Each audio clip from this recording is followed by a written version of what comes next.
Aleluia.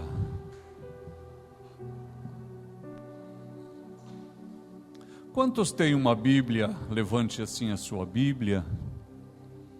Olha que bênção, que lindeza. A Bíblia, que é um livro singular.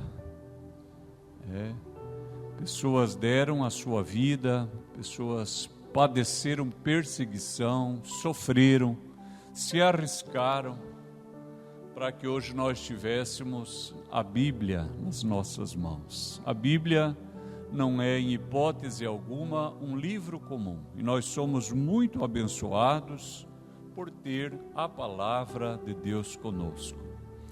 Amados, hoje nós iniciaremos a contemplação do livro de Gênesis, que é o primeiro livro da Bíblia.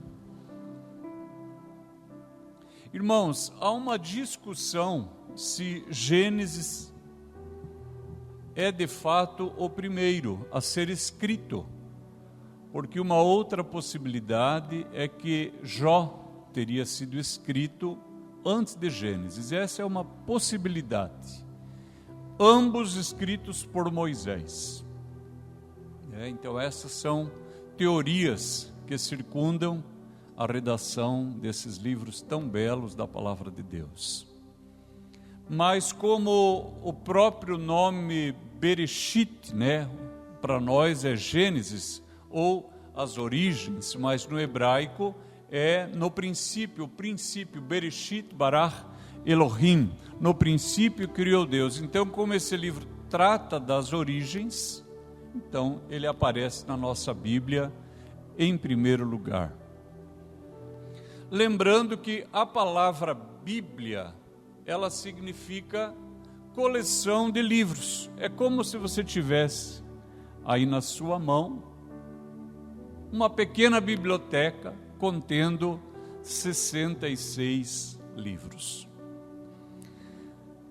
Eu hoje trouxe aqui para os irmãos um pergaminho.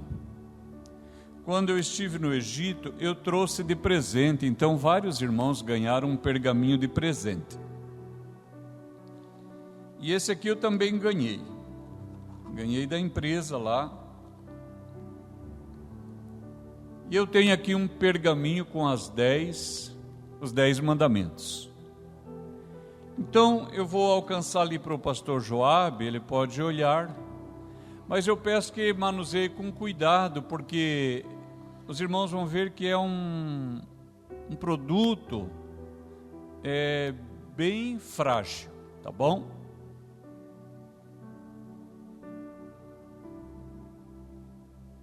Enquanto ele compartilha ali para que alguém possa ver, nós estivemos lá no Egito numa fábrica de pergaminho e eu pude ver eles fazendo pergaminho.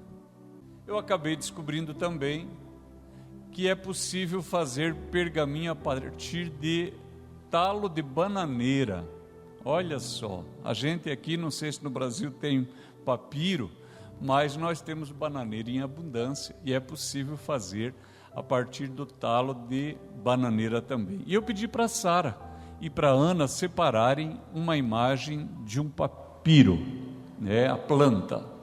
Aqui nós temos então a planta, que é o papiro, e os irmãos podem ver que tem um talo, é esse talo que é usado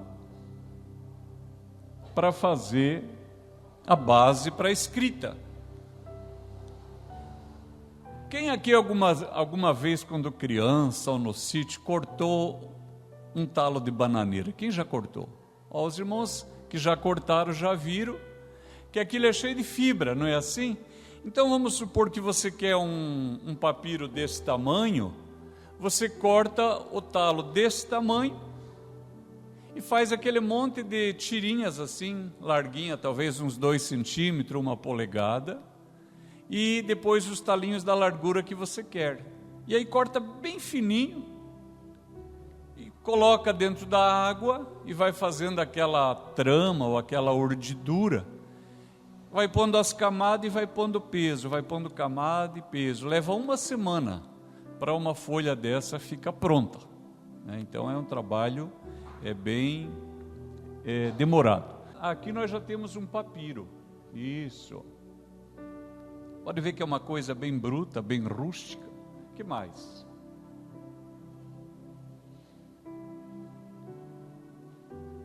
Mas papiros, irmãos, pode ver que os cantos, eles ficam assim quebradiços. Pode prosseguir, por favor. Aqui já, eu acho que é um pergaminho, né? Aqui já é um pergaminho. Então, olha o que aconteceu. Durante os séculos, usou-se o pergaminho como esse que os irmãos estão manuseando ali, feito desse modelo que eu disse, um modelo bem rústico, bem primitivo, até mais ou menos o século II a.C. Então, há 2.200 anos aproximadamente, eles começaram a perceber que era possível produzir um material para escrita a partir do couro de animais. Então, eles limpavam bem o couro do animal, refinavam, tratavam, porque aí ele era muito mais resistente, né, do que um material como esse. E então, ali por volta do século II a.C., os curtumes da cidade de Pérgamo, na Ásia Menor, que é onde hoje está a Turquia, eles ficaram muito famosos, porque eram couros de excelente qualidade. E com o passar do tempo, em vez de eles chamarem de couro, eles só chamavam de pergaminho. Por quê? Porque o melhor couro era comprado em Pérgamo. Os irmãos entenderam isso? Então, o material acabou carregando o nome da cidade. A pessoa não pedia couro para escrita, ela pedia pergaminho, porque o melhor couro para escrita era produzido na cidade de Pérgamo. Então aqui nós temos um pergaminho, aqui mais um. Mas os irmãos notem, por exemplo, você pega um livro do profeta Isaías, até na nossa Bíblia é grande, né? São 64 capítulos, é isso? Quem que me ajuda aí? 66 capítulos, olha só. Então tinha que uma pessoa ir desenrolando de um lado, né, até achar a passagem. Ainda não se usava ponto, vírgula, imagine a dificuldade. Tudo grudado, até achar o lugar. E na outra ponta da mesa, um auxiliar tinha que ir bobinando aquilo que sobrava do pergaminho. Era muito trabalhoso, irmãos. Então, cada livro da Escritura era um pergaminho. Então, uma pessoa rica que tivesse alguns livros da Bíblia, ela tinha vários pergaminhos lá na casa dela. Tudo bem até agora? Que mais, irmãos? Fazendo uma pequena volta, como o papiro era muito suscetível de quebra, muito frágil, e o couro também, se ele não fosse bem tratado, se algum animal, alguma traça, alguma coisa chegasse até ele, claro que podia causar um dano, igual hoje num livro, só que hoje é muito mais fácil de substituir um livro estragado. O que é que eles faziam para proteger? Eles faziam cópias, e as originais eles guardavam em ânforas. Pode passar um pouquinho? Então aqui nós temos as ânforas. Eles pegavam o pergaminho, colocavam dentro da ânfora, selava com barro, e então isso durava décadas. A hora que uma cópia tivesse ruim, o escriba tirava, fazia uma cópia novamente, e o normal era trabalhar com cópias. Eu não sei se vocês fizeram, eu fiz isso com um CD, né? Quando a gente comprava um CD, aí para deixar no carro mandava fazer uma cópia. Se riscasse, você tinha lá o seu original em casa. Então a ideia é mais ou menos a mesma. Os irmãos vejam que o ser humano é sempre o mesmo. Abra sua Bíblia em Gênesis capítulo 1. Diz assim a palavra de Deus, Gênesis capítulo 1. No princípio criou Deus os céus e a terra.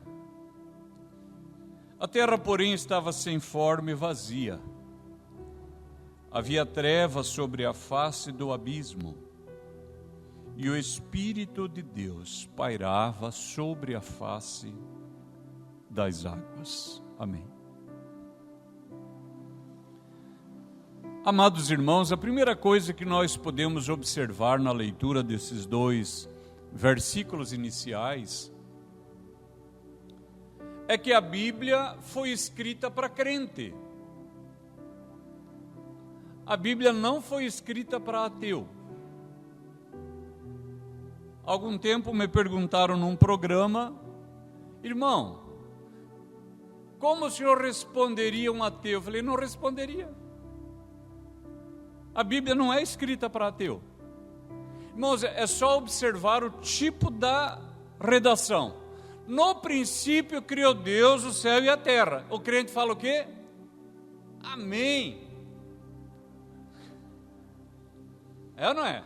Para o crente está resolvido. Se lê muito empolgado, sai até um aleluia. Olha só, irmãos. Por quê? Irmãos, o ser humano naturalmente ele é crente. E eu vou tentar explicar qual que é a base para essa afirmação. Olha só. O ser humano lá no seu princípio quis caçar um animal, ele teve que fabricar uma ferramenta. Ele quis ter um lugar para morar, ele precisou erguer paredes, fazer um telhado de alguma maneira.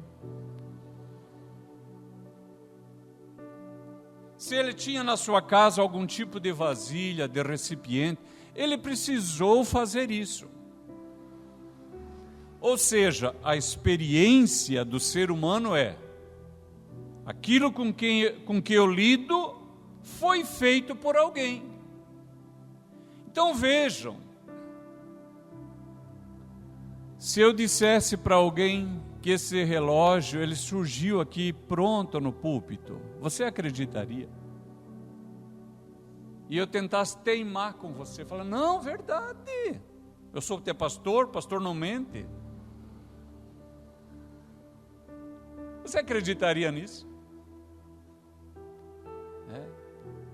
Irmãos, notem que o ser humano inteligente, ele sabe que as coisas foram criadas. Essa cadeira onde você está sentado, o copo onde eu bebi água, o pergaminho que caminhou de mão em mão, a gente sabe que as coisas foram criadas. O ser humano, eu vou repetir, inteligente, sabe que as coisas foram criadas. É por isso que o livro do Salmo diz o tolo no seu coração. Quem me ajuda? Não a Deus. A Bíblia fala isso. Diz o nécio no seu coração, não a Deus. Porque quem é que pode dizer que Deus não existe? Só o tolo. E a Bíblia não foi escrita para o tolo. A Bíblia foi escrita para o sábio. O povo de Deus é um povo sábio.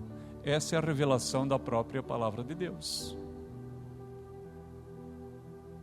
Então vejam, irmãos, há quem diga que o homem primitivo, por causa da sua mente mínima, da sua mente não desenvolvida, porque eles tentam conectar o ser humano com os primatas, insistem em que o ser humano veio do macaco. Eu pensava isso essa semana. Eu não conheço a avó de quem disse isso, mas a minha avó eu conheci. Ela não parecia um macaco. Na verdade, ela era muito inteligente, muito querida. Mas dizem os meios acadêmicos que o homem primitivo, porque não tinha uma mente desenvolvida e não entendia os fenômenos naturais, criou Deus. Olha só, nós criamos Deus. E a Bíblia diz exatamente o contrário, que quem declara a inexistência de Deus, esse é o nécio, é o tolo, porque qualquer ser humano sabe que tudo que há foi criado. Absolutamente o que você quiser foi criado. Então, em primeiro lugar, guarde isso. Você não precisa, eu vou provar a existência de Deus. Esses dias eu vi um vídeo, menino cristão prova a existência de Deus. Eu nem assisti, irmãos. Eu vou perder meu tempo. O pastor vai provar. Eu não vou provar nada. Por quê? O ser humano naturalmente é crente. Quando eu digo crente, irmãos, não acho que ele é crente aqui da Filadélfia, não é isso que eu estou falando. O ser humano natural pode não saber que o nome de Deus é Deus, ou que é Jeová, como você preferir, ou Adonai, ele pode não saber isso. Ele pode não saber do Filho de Deus, mas é aquilo que a Escritura chama lá, em Romanos capítulo 1, que é a revelação natural, ou a revelação geral. Então lá numa ilha da Polinésia, lá numa ilha do Pacífico, um lugar isolado, tem uma pessoa primitiva, uma pessoa sozinha, que não tem acesso a coisa alguma, e ele fica maravilhado vendo os astros. Como ele é inteligente, olha aí, como ele é inteligente, ele vê as estrelas, ele vê a lua, o sol, ele entende, alguém fez isso. Alguém fez. Ele pode dar outro nome, ele pode não saber que é o Senhor nosso Deus, mas é o que a revelação chama de revelação geral ou revelação natural. Amém até aqui? Outra coisa que esse ser vai observar: todo dia o sol nasce. E os inimigos da palavra de Deus e os inimigos de Deus, os descendentes da rebelião, eles criticam quando eu digo o sol nasce, porque eles acham que só eles sabem que o sol não nasce. E que quando Josué diz lá na sua experiência que o sol deve parar no vale de Aijalon, eles dizem, o sol não para.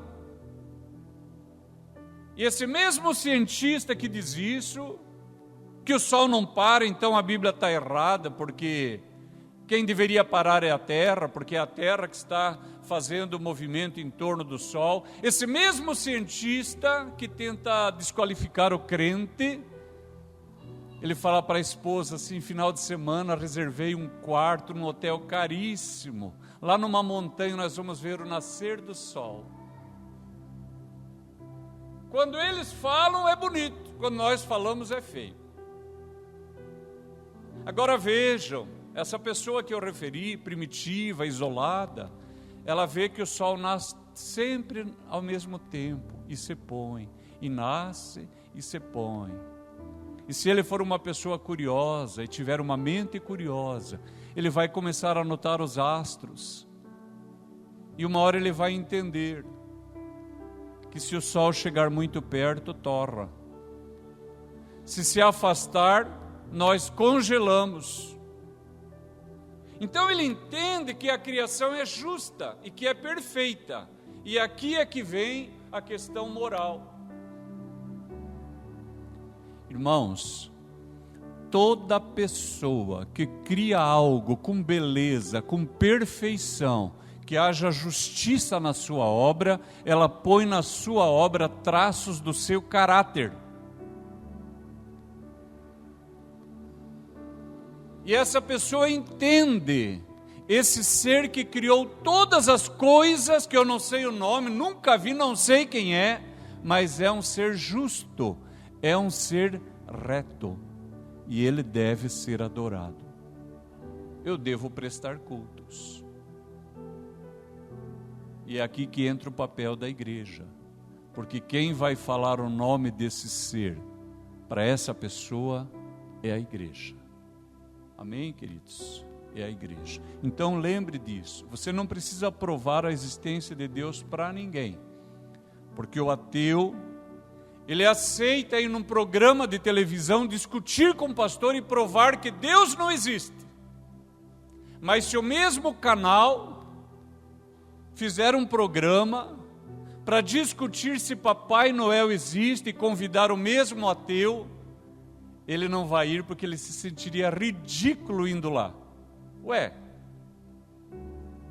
por que ele não quer ir? Porque ele tem certeza que não existe. E por que ele quer ir quando é sobre Deus? Porque ele tem certeza que existe. A verdade é que só existe ateu por causa de Deus. Amém, igreja? Ponto 1, a palavra de Deus, ela é escrita para crente. Agora, o texto diz assim: no princípio criou Deus os céus e a terra. A terra, porém, estava sem forma e vazia. Havia trevas sobre a face do abismo, e o Espírito de Deus pairava sobre as águas ou sobre a face das águas. Os irmãos vão observar que a partir de agora nós vamos ter uma narrativa das ações de Deus. Disse Deus, disse Deus, disse Deus, todos nós já conhecemos. Mas nos versículos 1 e 2 não tem esse disse Deus.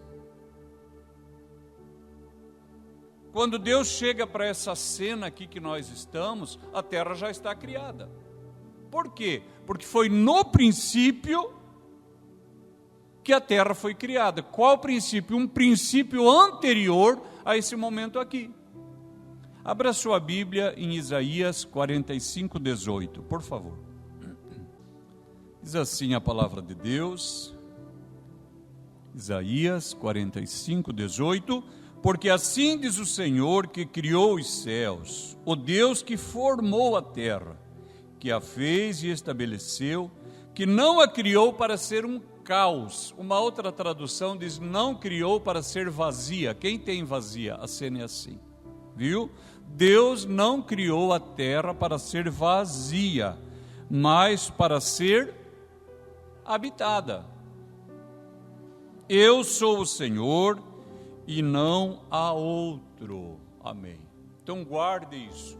A terra não foi criada para ser vazia. Irmãos, eu acredito, e nisso você não precisa concordar comigo. Por quê? Porque não é um assunto soteriológico, ou seja, não tem a ver com a salvação. Não tem a ver com a salvação. Não é um assunto central. Eu concordo, irmãos, com a ideia de que o mundo foi criado em algum momento no passado insabido. E que nesse passado insabido haviam lá os dinossauros, todos esses animais considerados pré-históricos. Essa é uma possibilidade. Os irmãos estão ouvindo bem? Essa é uma possibilidade. Naquele tempo, todos esses animais foram criados, mas o ser humano não. Por causa de uma questão teológica que eu não vou abordar aqui, eu não acredito que o ser humano estava lá naquele princípio, e também não acredito que há planeta habitado por ser humano em lugar nenhum por uma questão teológica. Depois, particularmente, se você tiver curiosidade, eu compartilho com você o meu pensamento. Mas concordo com essa ideia que Deus criou a terra, o mundo, esses animais habitavam lá, e aí então existiram essas eras geológicas, glaciais e toda essa história aí, ainda que eu não concorde com essa ideia de 45 milhões de anos, 60 milhões de anos. Hoje eu estava vendo lá 4 bilhões e 61 milhões de anos. Tenha dó. E quem tiver curiosidade, pesquise, porque normalmente essa datação é por carbono 14. Mas não é a única datação. Existem outros métodos de datação, e às vezes num método fala 4 milhões de anos, no outro fala 50 mil anos. Ué, um dos dois tem que estar errado, irmãos. Os irmãos entendem isso? Se todos tivessem certo, uma vez que são instrumentos diferentes, todos tinham que apontar na mesma direção. Quer ver uma experiência fácil de entender? Quem aqui já usou prumo em alguma construção? Prumo. Quem já usou? Quem não usou sabe o que é. É uma cordinha que atravessa um pedacinho de madeira redondinho, tem um furinho no meio, e na ponta tem uma peça de metal. Você encosta na parede, a de baixo tem que encostar, tá certo assim? Se encostar bem de levezinho, tá no prumo, tá reto. Quem agora usa prumo digital a laser? Alguém aqui já usou?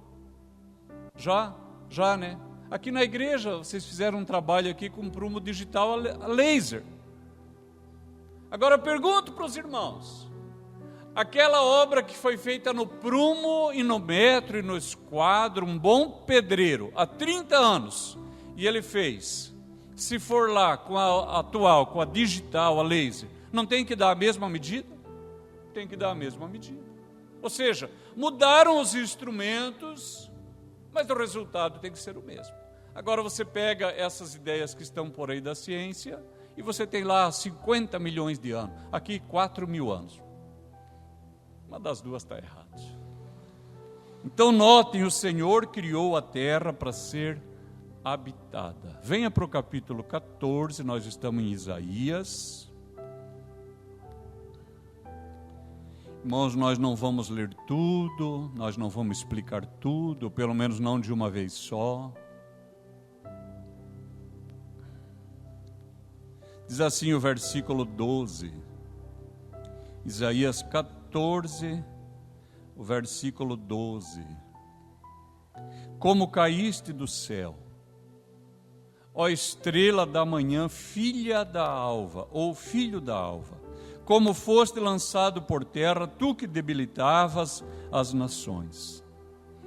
Tu dizias no teu coração, eu subirei ao céu, acima das estrelas de Deus exaltarei o meu trono, no monte da congregação me assentarei nas extremidades do norte. Subirei acima das mais altas nuvens e serei semelhante ao Altíssimo. Contudo, serás precipitado para o reino dos mortos, no mais profundo do abismo. Agora Ezequiel, caminha agora para frente, nós temos Isaías, Jeremias, Lamentações e aí Ezequiel capítulo 28. Diz assim o versículo 13: Estavas no Éden, jardim de Deus, de todas as pedras preciosas te cobrias. 14. Tu eras querubim da guarda ungido, e te estabeleci. Permanecias no monte santo de Deus, no brilho das pedras andavas. Perfeito eras nos teus caminhos, desde o dia em que foste criado, até que se achou iniquidade em ti. Amém. Queridos irmãos, esses dois capítulos, 14 de Isaías, 28 de Ezequiel, eles tratam de outras coisas, mas entre eles há uma revelação do surgimento de Satanás. Se você prestar atenção para esses capítulos, você vai ver que nenhum ser humano comporta essa glória. Não tem ser humano que comporte. Se você prestar atenção nos detalhes, ser humano nenhum cabe ali. Deus está falando de um querubim, e nós sabemos que é Satanás. E o texto diz que ele foi lançado por terra. Irmãos, lançado por terra pode significar o ato de cair em qualquer lugar. Entretanto, irmãos, nós cremos que foi quando ele caiu sobre esta terra, quando ele veio para cá, precipitado da presença de Deus, ele causou o caos neste lugar. Se alguém tiver curiosidade, você pode consultar a queda de grandes meteoros no México, nos Estados Unidos. Tem um nos Estados Unidos que o meteoro foi tão grande que deixou uma cratera de 200 metros. Uma coisa gigantesca. Então, dizem alguns cientistas que nessa época, esses animais que eu citei, eles teriam desaparecido. Eu creio, irmãos, que isso tudo esteve envolvido na queda de Satanás. Amém? Os irmãos entenderam? Repito, você não precisa concordar comigo, eu só quero que você entenda. Aí diz assim o versículo 2: a terra, porém, estava sem forma e vazia. Mas o profeta Isaías diz que Deus não criou para ser vazia, nem sem forma. Que mais? O versículo 1 diz assim: no princípio criou Deus os céus e a terra. Irmãos, quando Moisés escreveu aqui que Deus criou, ele usa o verbo barar. Barar. E quando você começa a olhar os verbos que podem significar criar no hebraico, você acaba concordando que esse verbo ele só serve para Deus. Por quê? Porque Deus cria sem matéria pré-existente. Nós estivemos lá na casa da minha cunhada e ela serviu uma cuca muito gostosa que ela fez. E aqui quem cozinha na sua casa sabe, você vai cozinhar, você precisa ter farinha, trigo, sal, fermento, óleo, margarina, e mais algum cheiro e alguns sabores. E às vezes a senhora está toda animada para fazer o seu bolo, aí fala, não vai dar para fazer. Não é isso? Que falta um ingrediente. Está certo assim? Agora Deus, irmãos, Ele criou todas as coisas sem ter matéria pré-existente. É por isso que se diz que a criação de Deus é uma criação ex nihilo. Fala ex nihilo. Nihilo quer dizer vazio. E ex você já sabe, porque nós estudamos isso em Apocalipse, quando fala assim, ex-marido, saiu para fora do casamento, é ex-marido. Ex-aluno, saiu para fora do curso, não é isso? É o egresso do curso, é um ex-aluno. Então quando fala assim, ex nihilo, é para fora do vazio. Deus tirou para fora do vazio todas as coisas que nós conhecemos. Ele não é maravilhoso? Não tinha nada, era um vazio. E disso Ele traz à existência todas as coisas que nós conhecemos. Venha, por favor, para Hebreus capítulo 11, lá no finalzinho da Bíblia, antes de Tiago, Hebreus capítulo 11. Aleluia, glórias a Deus. Hebreus capítulo 11, o versículo 3, diz assim a palavra de Deus. Olhe só. Pela fé, entendemos que foi o universo formado pela palavra de Deus, de maneira que o visível veio a existir das coisas, o que diz aí? Que não se veem. A minha tradução diz que não aparecem. Ou seja, a matéria veio a existir daquilo que é imaterial. Irmãos, isso aqui é uma revelação maravilhosa e ela concorda com Gênesis capítulo 1, que Deus criou todas as coisas a partir do nada. Sabe aonde isso deveria nos levar, irmãos? Para o ambiente da fé. Quando nós precisamos de algo, nós trazemos para a nossa oração a nossa experiência mundana. A gente ora e fala assim, Senhor, podia acontecer tal coisa, mas está faltando não sei o quê. Você explica para Deus. Olha que situação ridícula nossa, irmãos. Nós estamos falando com o Senhor que criou tudo a partir do nada. E quando oramos, explicamos, seria tão bom, Senhor, se eu pudesse ir visitar minha tia lá em tal lugar, mas falta. Senhor, Se meu parente pudesse ser curado, mas o médico diz que falta tal aparelho. Notaram que a gente faz isso com o Senhor? A nossa oração deveria ser diferente. Senhor, o médico fala que falta tal aparelho. Na farmácia diz que não tem o remédio mesmo, que vai chegar só outra semana. Mas, Senhor, Tu criastes todas as coisas a partir do nada. E eu continuo crendo no Senhor. Notaram, irmãos, essa experiência nós devemos carregar com a gente. O nosso medo vai embora. Nossa ansiedade vai embora. A depressão vai embora. Porque nós sabemos que todas as coisas são possíveis para o Senhor, o nosso Deus. A terra, porém, estava sem forma e vazia, havia trevas sobre a face do abismo, e o Espírito de Deus pairava sobre a face das águas. Queridos irmãos, um dos atributos incomunicáveis da divindade é a onipresença. Eu vou fazer uma explicação. É possível que ajude você, talvez não nesse momento.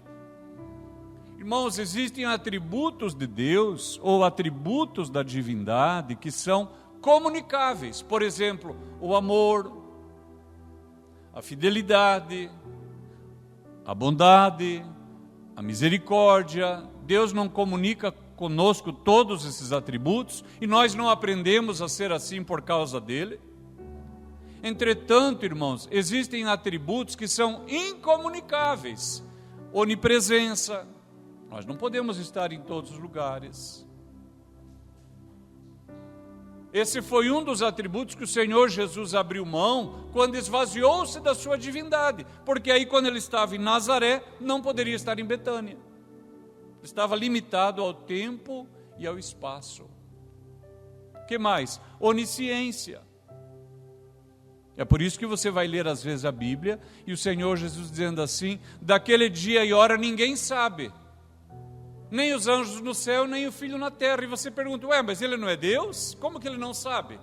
Porque ele abriu mão desse atributo incomunicável que é a onisciência. Durante a encarnação, naquele período, ele não sabia. E não sabia por quê? Porque ele abriu mão. E o que mais? Ele abriu mão da sua onipotência, que é um outro atributo incomunicável da divindade. Agora veja, o Espírito Santo é Deus. O mundo estava um caos. A terra estava vazia, estava desordenada, mas quem é que estava lá? Espírito Santo. Isso aqui é maravilhoso, irmãos. O deísmo, que é uma filosofia que antecede o ateísmo, diz que Deus ou um ser criou todas as coisas e se afastou da sua criação. Mas o teísmo, onde nós estamos incluídos, é diferente. Nós não acreditamos nisso e a própria Escritura revela. O mundo estava um caos. Se aconteceu isso que eu disse, que eu não consigo provar, mas você não consegue também negar, e que Satanás poderia ter feito todo esse caos, essa desordem, mesmo assim, quem estava lá? Espírito Santo. Isso aqui é uma palavra de consolo? Irmãos, o ser humano pode estar no pecado, ele pode estar no erro, ele pode estar na desgraça, na miséria, na escravidão desse mundo. Quem está perto dele? Espírito Santo. Aleluia. Se ele clamar, o Senhor ouvirá? Ouvirá. Não importa quem seja essa pessoa. Eu posso não gostar dela, eu posso detestar ela. Se ela se voltar para Deus, lá onde ela estiver, o Senhor a ouvirá. O Senhor Jesus disse: todo aquele que meu Pai me dá, vem a mim. E quem vem a mim, de maneira nenhuma eu lanço fora.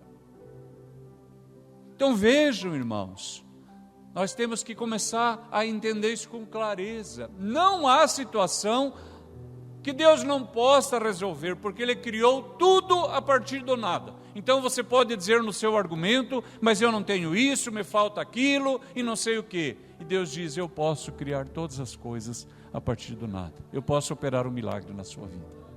Aleluia. Que mais? Alguém pode estar aqui, ou pode estar fora daqui no momento da sua vida de tragédia, desviado do Senhor, e você achar que não tem esperança. Você vai lembrar da palavra desta noite.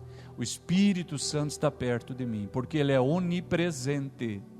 Ele está em todos os lugares. E se uma pessoa se voltar para Deus, achará graça, achará favor. Versículo 3. Disse Deus, haja luz, e houve luz. E viu Deus que a luz era boa, e fez separação entre a luz e as trevas. Chamou Deus a luz dia e as trevas noite. Houve tarde e manhã, o primeiro dia. Amém. Aqui outra vez os inimigos da palavra de Deus dizem que há um erro nas Escrituras, porque o Senhor está dizendo, haja luz, quando não existem ainda os luminares, porque eles vão ser criados somente no quarto dia. Então eles dizem, a fé cristã, ela não somente é o resultado de uma mente ignorante, como a própria construção do texto também é um texto falho, truncado, sem linearidade. Mas a palavra de Deus continua insistindo. Na verdade, quem diz que não existe Deus é que é tolo. Ele é que é o nécio. Porque quem fala essas coisas é que ainda não sabe que o nosso Deus é luz. Deus é luz. Vamos ler 1 João, capítulo 1, versículo 5. Lá no finalzinho da Bíblia, quase no final, quase chegando já em Judas, quase em Apocalipse. 1 João, capítulo 1, versículo 5. A palavra de Deus diz assim: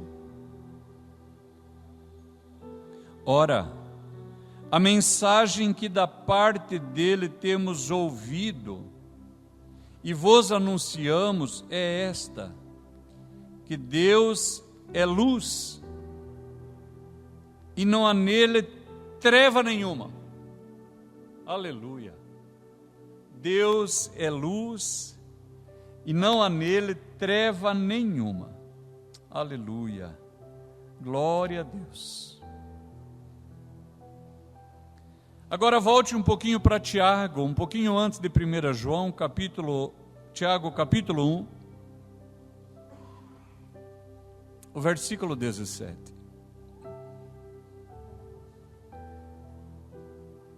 Diz assim a palavra de Deus: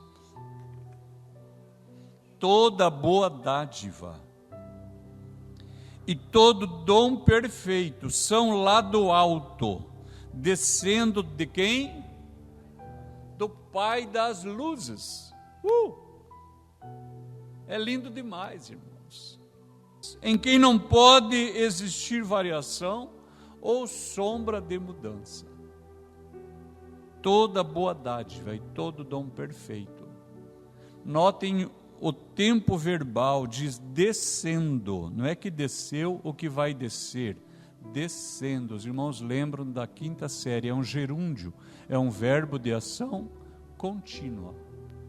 Ou seja, continua descendo agora, está descendo aqui. Boas dádivas, é o que diz, descendo, sempre descendo, coisas boas, coisas novas, de quem? Do Pai das luzes. Aleluia.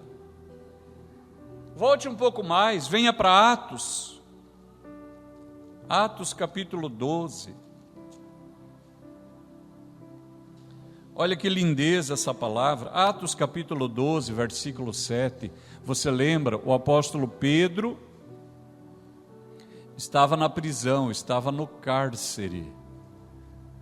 Mas a palavra de Deus diz que a igreja fazia contínua oração por ele a Deus. E aí no versículo 7 diz assim: eis, porém, que sobreveio um anjo do Senhor, e uma luz iluminou a prisão.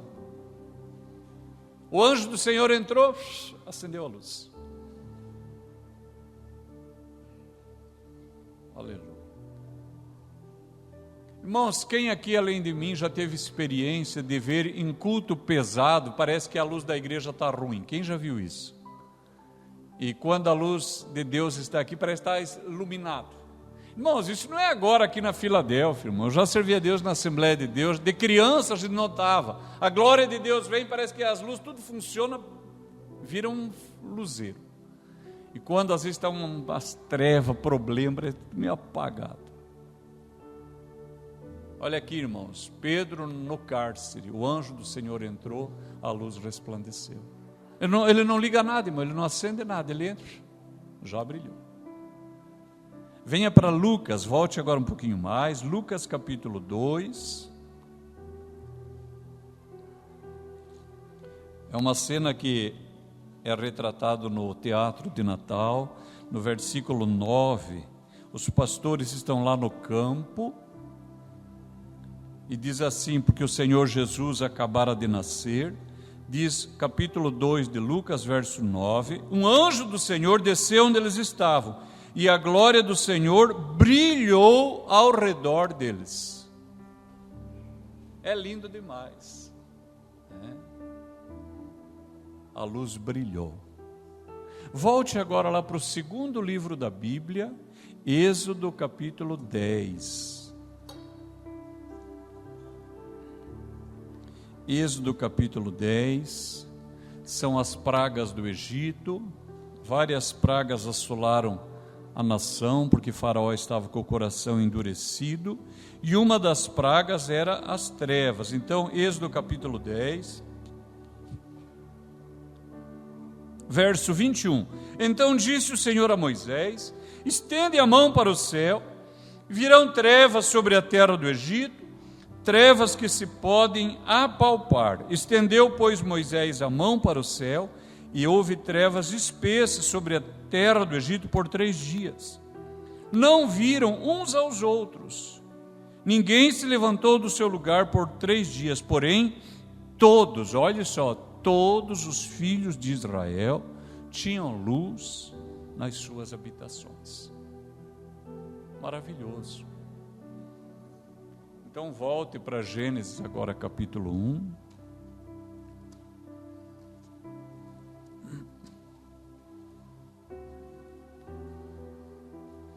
Nós podíamos citar ainda Daniel, mas não precisamos ler. Daniel no capítulo 2, a palavra de Deus diz que a luz mora com Deus.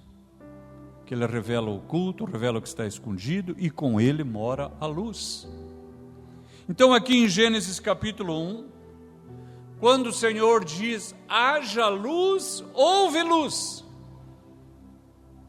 Porque Deus não depende de luminares para iluminar alguém, toda uma nação, toda uma família.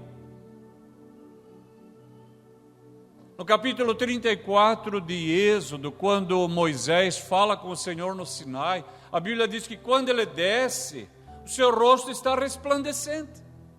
Olha só, ele se encontrou com a glória de Deus, e a glória ficou brilhando, ele desceu e as pessoas viram, o rosto dele continua brilhando. E em Números capítulo 6, no versículo 25, quando a Escritura ensina os pais a abençoar os filhos, uma das palavras que deve compor a bênção, o Senhor faça resplandecer o seu rosto sobre ti e tenha misericórdia de ti. O Senhor resplandeça, o Senhor brilhe o rosto dele sobre você. Queridos irmãos, essa é uma palavra maravilhosa.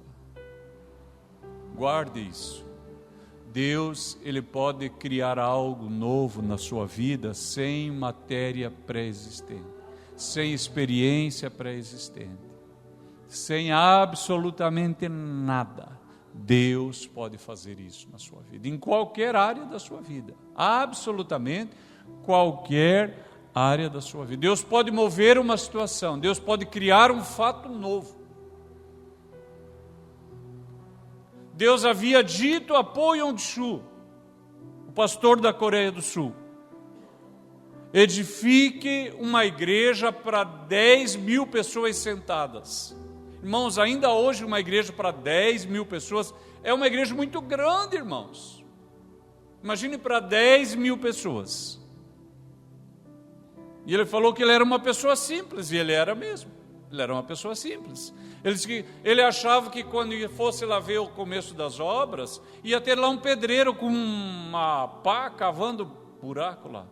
Ele fala no livro dele: quando eu cheguei no canteiro de obra, tinha um monte de trator gigantesco, aqueles bulldozers, cavando a terra. Ele falou: meu Deus, ele caiu do joelho apavorado.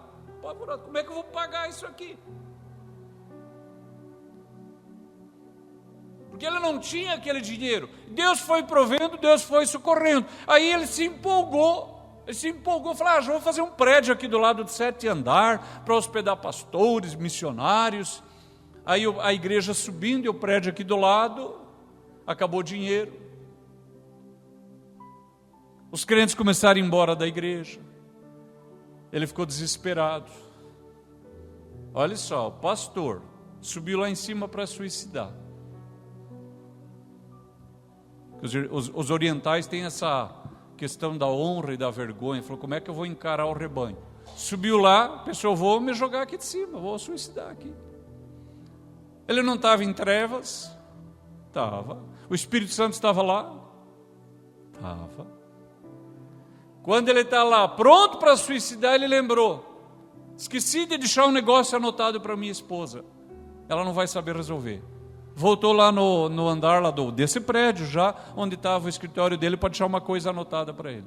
Quando ele desceu lá, o Senhor falou assim: pô, sim, Senhor, o que eu mandei você construir?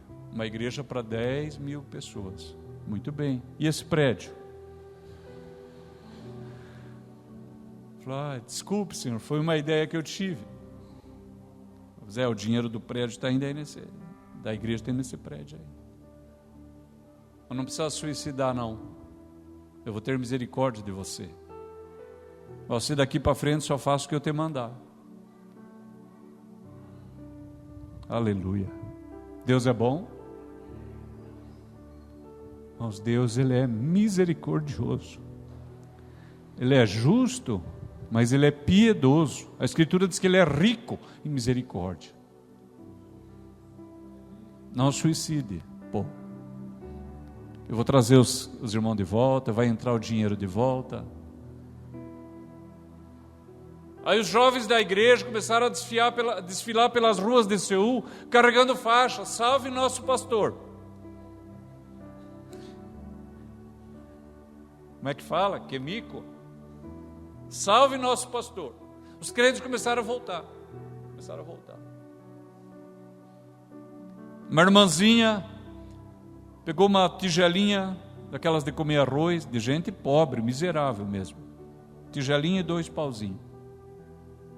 As pessoas doando, quem tinha um carro, doava um relógio, doava alguma coisa, e a irmãzinha lá no meio: eu quero doar as tigelinhas.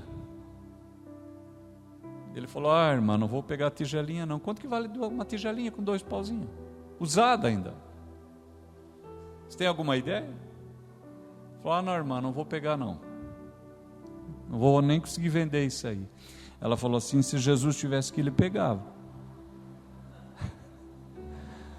Ele falou: então eu também pego. Falou: igreja, multidão. Tem uma irmã aqui que deu uma tigelinha e 2 pauzinhos, não queria pegar, mas ela insiste. Irmãos, como que eu vou ficar com a tigelinha se é tudo que a mulher tem? Onde é que ela vai comer daqui para frente? No chão? Alguém compra a tigelinha? E aí nós devolvemos a tigelinha para a irmã. Um irmão falou assim: eu compro a tigelinha, eu dou $30 mil pela tigelinha. Você pode aplaudir ao Senhor.